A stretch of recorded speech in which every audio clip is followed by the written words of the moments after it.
இன்னைக்கு வீட்டிலேயே restaurant style hot and Chor chicken soup எப்படி செய்கிறதுன்னு பார்க்கலாம் வாங்க.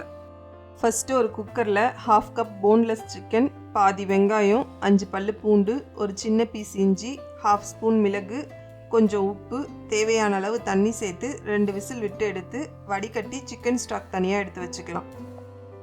இப்போ சிக்கனை சின்ன சின்ன பீசஸாக கட் பண்ணி எடுத்து வச்சுக்கலாம். இப்போ ஒரு பேனில் 2 டேபிள் ஸ்பூன் ஆயில், 1 ஸ்பூன் பொடியாக நறுக்கின பூண்டு, கொஞ்சம் இஞ்சி சேர்த்து வதக்கிக்கலாம்.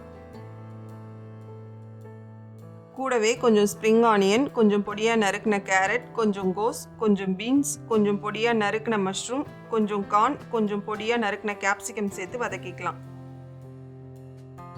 வெஜிடபிள்ஸ் லைட்டாக வெந்ததும் ரெடி பண்ணி வச்ச சிக்கன் ஸ்டாக் ஆட் பண்ணி கலந்து விட்டுக்கலாம். இதுலேயே 1/2 spoon pepper, 1 spoon vinegar, 1/2 spoon soya sauce, 1 spoon tomato sauce, 1 spoon red chilli sauce சேர்த்து நல்லா மிக்ஸ் பண்ணிக்கலாம். இப்போ வேக வச்ச சிக்கனை சேர்த்து கலந்து விட்டு மூடி போட்டு 2 மினிட்ஸ் குக் பண்ணிக்கலாம்.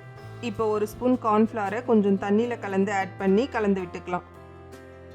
ஃபைனலாக ஒரு முட்டையோட எக் ஒயிட் மட்டும் ஆட் பண்ணி 1 மினிட் குக் பண்ணால் hot and Chor chicken soup ready.